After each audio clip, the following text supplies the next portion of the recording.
My cruel father used to burn my mother's face every time she smiled. One day she tried to escape, but my father and his evil mistress caught her and killed her in front of my little eyes. They spared me because my mother had left all her wealth in my name. Very soon, my father married that greedy Katrina and brought her home along with her cruel daughter, Kate. From the very beginning, my stepmother and stepsister hated me. She made me wash her filthy clothes, scrub floors until my fingers bled, and starve for days, while her daughter lived the royal life that should have been mine. She wanted her daughter to wear the crown. So one day, my stepmother dragged me to the riverbank and shoved me into waters crawling with deadly alligators. The snap of jaws tore into my flesh, scarring my face forever. She thought I'd be ripped apart and forgotten, but to her utter shock, I survived. Bleeding, shaking, half alive. I ran to my father, but my cruel stepmother caught me and locked me in the attic. My father handed me the mask to hide my scars, while she told the entire town that just looking at me could bring death. 5 long years passed inside those haunted walls, with only silence, shadows, and that mask for company. Yet, you're expected to make a public appearance tonight. But why? Because I have found someone who's actually willing to marry my cursed daughter. There it was. She was still, and would always be, Desmond's cursed daughter. Alessandra stood in front of the mirror, adjusting her mask. It had been 5 long years, and now she was expected to step out into the world again. As she walked downstairs, something felt off. The house was cold. The whispers were louder than before. Is she really coming down like that? Does she think the mask will hide what's under it? Don't look at her too long. The curse is real. They all thought she was cursed, a monster. But wasn't it enough? She forced herself forward, her hand gripping the doorframe. She didn't need their pity. She didn't need their fear. But she could feel it, all around her. The curse, the mask, everything she had lost. It was all coming for her again. Alessandra stood outside the study. She didn't mean to eavesdrop, but the voices were too close. We have to make her presentable. William Lancaster will be here soon. Presentable? She's a curse. No man would marry her if it weren't for the money. Still, she's useful. She'll bring in a dowry. As long as we can keep the lie going. What lie? That she's not the reason everything went to hell? She's damaged, Desmond. And you want to marry her into high society? At least Alessandra's marriage will be an investment. Alessandra's breath caught in her throat. Investment. That's all she was to them. But once this is over, we'll be rid of her. Rid of her? The words stung like ice. Yes, she'll just be another piece of his collection. His collection? What does that mean? Alessandra wanted to step forward and confront them, but she didn't. Not yet. They didn't care. They never had. Suddenly, she took a wrong step, and a board under her feet made a loud creaking sound. Who is it? But when they opened the door, they found no one out there. Alessandra had already made her escape. Alessandra paced her room, her mind racing. What was going to happen? Was her life in danger? Her family kept plotting, scheming. But who was William Lancaster? I won't let them dictate my life. She needed answers, and there was one person in the entire castle who might hold the truth. Mario, the cook, the only friend from her forgotten past who had never betrayed her. Mario? Who is William Lancaster? You don't want to know about him, Miss Alessandra. I do. I need to know. He's a wealthy merchant. Comes around now and then, makes deals with your father. But it's more than just business. There's been talk, whispers, girls disappearing from town, disappearing without a trace. Some think Lancaster's involved, though no one dares say it aloud. Alessandra's blood ran cold. Why doesn't anyone say anything? They're afraid. Afraid of him and your father. Well, he's in debt to Lancaster. Doesn't want to make waves. Alessandra couldn't believe it. Her own father was trading her to a monster to erase his debts. Her stepmother had stolen her childhood. Now he was set to destroy her future. She rushed out of the kitchen, mind racing, desperate to escape. But she didn't know Kate, the stepsister who once humiliated and tormented her, was coming back home. And Alessandra's nightmare was far from over. The next night, Katrina was bustling around the dining table. Tonight is a special night. Kate's back, and we're going to celebrate her future. Here she is now. Kate walked into the room, her presence filling the space like a storm. It's so good to be home. And look, you're still here, hiding behind that ridiculous mask. How's the curse, Alessandra? Still making everyone who looks at you drop dead? You should be grateful Father hasn't locked you away again. Maybe you should be thankful for the mercy he's shown you. Kate, darling, don't be so harsh. You know we've all had to make sacrifices. Sacrifices? Please! I'm about to marry a duke. No more sacrifices for me. Maybe you should learn from me. Get yourself a rich husband, even if you have to marry a stranger. I hear it's good for business. And if you ask me, that's all you are. A business deal. Alessandra clenched her fists under the table, her skin prickling. And then she could feel the weight of her father's eyes on her, judging her like a product. Kate's right. A marriage to a duke will set us up for life. Well, he'll be at the party. You can all then call me the future Duchess Collins. The Duke. She had heard his name before. Everyone had. He was the most eligible bachelor in town. And who knows, if Father gets really desperate, he can always marry you off to William Lancaster. William Lancaster, the same one who was rumored to be tied to the disappearances. Alessandra knew if she didn't act now, Kate and her father would force her into marriage with William Lancaster. Her chest tightened. She could barely breathe. That night, she slipped out of the castle, alone and almost too late. She didn't care that it was forbidden to go out. She needed freedom. She didn't expect to run into anyone. At least not him. Lost, lady? Alessandra froze. She turned sharply to find a tall figure standing just out of reach of the shadows. His face half hidden, but his eyes gleaming with a mischievous light. She couldn't make out all his features, but he had a presence. Strong, commanding. I'm not lost. Just taking a walk. A midnight stroll? Not afraid of being seen, then? I don't see why I should be. Not everyone agrees. I've heard interesting things about you. Alessandra stiffened. What did he mean by that? And what have you heard? I hear you've been cursed. That just looking at you brings misfortune. Her heart sank. Not this again. I don't believe in curses. But that doesn't stop others from believing. I've heard some say that just one glance at you is enough to doom a man. Alessandra felt a familiar burn of anger rise in her chest. She turned on her heel, starting to walk away. Running off so soon? Afraid I might be right. She didn't look back. You don't know anything about me. I think we both know that's true.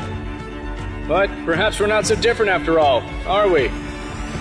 Alessandra hurried into the shadows, desperate to escape this encounter. But his words lingered, gnawing at her.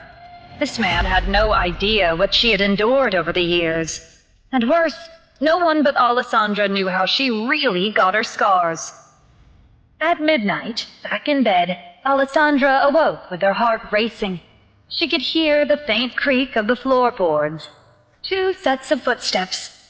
Slowly, her eyes cracked open. She could see the shadowy outline of her father next to William Lancaster. She's still asleep. You may have a look. I trust you'll be pleased with what you see. A jolt of panic surged through Alessandra. She wanted to move, to jump up and demand to know what was happening. But she couldn't. Not yet. She squeezed her eyes shut tightly, hoping they'd think her asleep, hoping the darkness would conceal her fear. From the corner of her eye, she saw William Lancaster take a step forward, his gaze intense. She's quite a sight. It's hard to believe this is the same girl the town whispers about. A cursed daughter. Alessandra could hear her pulse pounding in her ears. Doesn't matter what they say. It's her future that concerns me now. Interesting. It seems the rumors were not as exaggerated as I'd hoped. The words stung, but Alessandra kept her face still, praying they didn't notice the way her heart was racing beneath her ribs. She could hear the quiet shuffle of feet, but dared not move. Her father had finally turned to leave, but she wasn't sure if Lancaster was following. Finally, after what felt like an eternity, she heard the door creak open and the men walk away. Alessandra curled up, nauseous at the memory of Lancaster's presence. But now, Alessandra was more certain than ever that William Lancaster was dangerous. Alessandra slipped into the bathroom. In the mirror, she stared at the scars across her face, a constant reminder of the pain she'd endured. Later that night, Alessandra tossed and turned. Her dreams were haunting. She dreamed of a python, no, a basilisk, lying in wait in her bedroom, ready to attack. In her dream, she thought showing her face would ward off the monster. But she should have known, some monsters cannot be killed. One thing was for sure, Alessandra needed to watch her back. The next evening, the house buzzed with anticipation. A grand party had been arranged to celebrate Kate's engagement. Kate, ever the center of attention, swept into the room with her usual flair. Guess what? My fiancé, the Duke, is coming to the party tonight. Alessandra didn't react. She was used to Kate's bragging by now. The thought of having to smile and pretend to be happy for her sister made Alessandra's stomach turn. But she held her tongue. The last thing she wanted was to give Kate the satisfaction of a reaction. Yes, I've heard. Quite the match, isn't it? But there's someone else I want you to be prepared for. William Lancaster will be there too. He's been asking to meet you, Alessandra.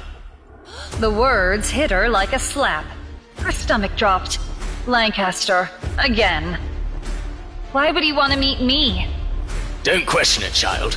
Lancaster is a man of influence. You do well to make a good impression. Alessandra bit her lip in frustration. She was well aware of the power Lancaster held. She'd learned enough to know he wasn't someone to take lightly. And the thought of him wanting to meet her, it was unsettling to say the least. Kate, of course, couldn't resist adding her own venom to the conversation. Maybe he's heard about your curse, Alessandra. He'll certainly enjoy meeting the famous murderer's daughter. Alessandra's hands tightened into fists. I expect you to be on your best behavior tonight, Alessandra. Remember, you're still a part of this family. You will act like it. The night felt darker than before, and the weight of her family's expectations, their plans, and their whispers settled heavily on her shoulders. She wasn't sure if she could endure another evening surrounded by them, and now a dangerous man was about to join the fray. But one thing was certain. No matter what happened, she couldn't afford to be vulnerable. Not with Lancaster. Not with any of them. She had to be careful. Her life might just be on the line. The evening of the party had arrived. The house was alive with the sounds of laughter, clinking glasses, and the rustling of expensive fabrics. At the center of the buzz was none other than Duke Edgar Collins, the man of the hour. Mothers were practically throwing their daughters at him, as if he were some prize to be claimed. He's everything you could want in a match. We all know the Duke is an excellent choice. Such wealth, such power. And the bloodline, his family name. My dear Lucille would be perfect for him. Alessandra could hardly believe her ears. The competition among the women in the room was palpable. Her gaze found Kate across the room. She was determined to marry the Duke, no matter what. But then, he walked in. Alessandra recognized those eyes. The stranger she had met outside the castle just days ago was him, the Duke, Edgar Collins. For a moment, everything in the room seemed to fade away. The sounds, the laughter, the murmurs. Nothing mattered except for the man who had captured her attention so easily, so unexpectedly. The same man who had playfully teased her about being cursed. But this time, it wasn't a random encounter. This was real. This was the man who Kate had been bragging about. Little did she know, William Lancaster, the man suspected of abducting the town's missing women, had arrived. He'd made a deal with her father, and with Kate's help, Alessandra's abduction was already in motion. Back at the party, Alessandra gripped her drink tighter, the one her sister Kate had put in her hand. Was something wrong with her drink? Her vision blurred. You look lovely tonight. Alessandra frowned. Something was off. She tasted something bitter on her tongue. Kate had poisoned her drink. The world spun. Her legs buckled. The room was closing in. Alessandra stumbled toward the bathroom, her heart pounding. She gripped the doorway, her vision hazy, her breath shallow. Are you all right? You're poisoned. Where's the nearest exit? Closet. He didn't hesitate. He swept her up, carrying her swiftly through the crowd. Where the hell do you two think you're going? The door to the closet clicked shut behind them. He set her down, gently. You're going to be fine. Just breathe. Alessandra's pulse raced, but not from the poison anymore. His face was too close. Her breath caught. His eyes locked onto hers. For a heartbeat, everything else faded. She leaned in, unable to stop herself. Then, the door creaked open. Edgar, where are you? They jerked apart. The moment shattered. Go. I'll cover for you. She barely nodded, reeling from the encounter. She stepped out of the closet and saw the smug Kate. Alessandra, there you are. I was starting to worry. We wouldn't want to make a scene, would we? Alessandra's stomach churned. But would she really continue to live her life afraid of her stepsister? You were hoping to embarrass me. Oh, don't flatter yourself. I'm just concerned. Alessandra felt a flicker of anger. Kate would never be concerned about her. Alessandra knew her true colors from all those years ago. But suddenly, Duke Edgar stepped forward, between the two sisters. Is something going on here? Of course not, Edgar. Now let's you and I get back to the party. Alessandra's eyes darted between Kate and the Duke. William Lancaster, the man they called the Collector, was watching her with a sinister glint. A chill ran down her spine. Was he here to abduct her? This was her last chance. Before William could make his next move, Alessandra looked to the Duke, her only escape from the nightmare her family built around her. I need your help. My family they're out to get me. I don't know what they'll do next, but I can't stay here. I can't be part of this anymore. You have no idea the things they've brought upon me over the years. What do you want me to do? She looked him in the eye, her voice steady. Marry me. What? To listen to the full audio series, install the Pocket FM app now.